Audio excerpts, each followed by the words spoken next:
ایک دن جنگل کا بادشاہ اپنے وزیر چیتے کے ساتھ ریاست کی سیر کے لیے روانہ ہوا۔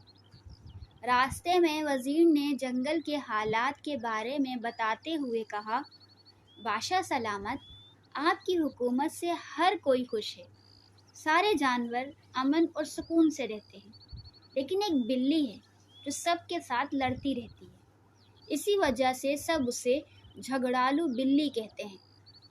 ہم کسی کو بھی اپنے جنگل میں فساد پھیلانے کی اجازت نہیں دے سکتے، اسے ضرور سبق سکھائیں گے۔ شیر نے جواب دیا۔ وزیر بولا، جناب، وہ بڑی غصے والی اور بدتمیز ہے، کہیں آپ کی بے عزتی نہ کر دے۔ تم پریشان نہ ہو، جیسا شکار ویسا جال، شیر نے کہا۔ شیر اور چیتا دونوں جنگل میں گھومتے رہے، یہاں تک کہ دوپہر کا وقت ہو گیا۔ بادشاہ نے گھنے درختوں کے پاس سستانے کا ارادہ کیا۔ شیر درختوں کے سائے میں لیٹا آرام کر رہا تھا کہ اوپر سے ایک ہڈی اس کے سر پر گری۔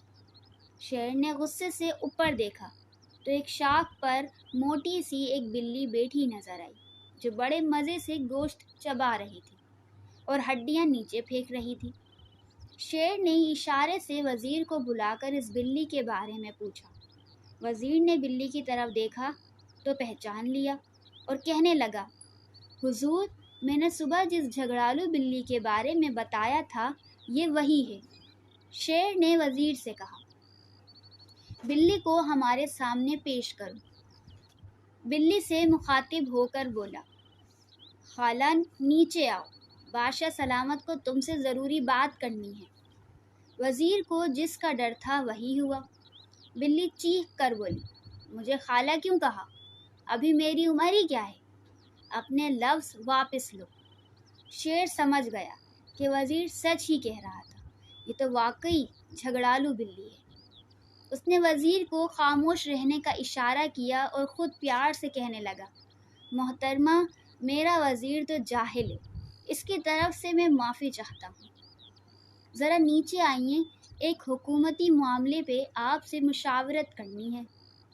بلی منہ چڑھاتے بولی، اچھا، معاف کیا، بولو کیا مشورہ چاہیے؟ شیر نے بڑے پیار سے کہا، تم ایک لائق فائق بلی ہو، پورے جنگل میں تمہاری سمجھداری اور دانش مندی کے چرچے ہیں، لہٰذا میں چاہتا ہوں کہ تمہیں اپنا وزیر بنا لوں۔ یہ سنتے ہی موجودہ وزیر کے تو کان کھڑے ہو گئے اور وہ حیرت سے شیر کو دیکھنے لگا، مگر شیر نے آنکھ سے اشارہ کرتے ہوئے تسلی دی۔ دوسری جانب وزارت کی پیشکش سن کے بلی تو پھولے نہ سمائی، خوشی خوشی چھلانگ لگا کر درخت سے نیچے اتر آئی اور شیر کے قریب آ کر خوشی سے بولی، بادشاہ سلامت، مجھے قبول ہے۔ لیکن شیر نے ایسا زوردار پنجہ مار کر بلی اڑتی ہوئی درخت سے ٹکرائی۔ بلی نے اٹھ کر بھاگنا چاہا مگر ناکام رہی۔ شیر نے فوراً اسے گرفتار کرنے کا حکم دیا۔ مقدمہ چلا اور بلی کو اپنے کیے کی سزا مل گئی۔ اس کے بعد بلی نے سب سے معافی مانگی اور کبھی کسی کو پریشان نہ کیا۔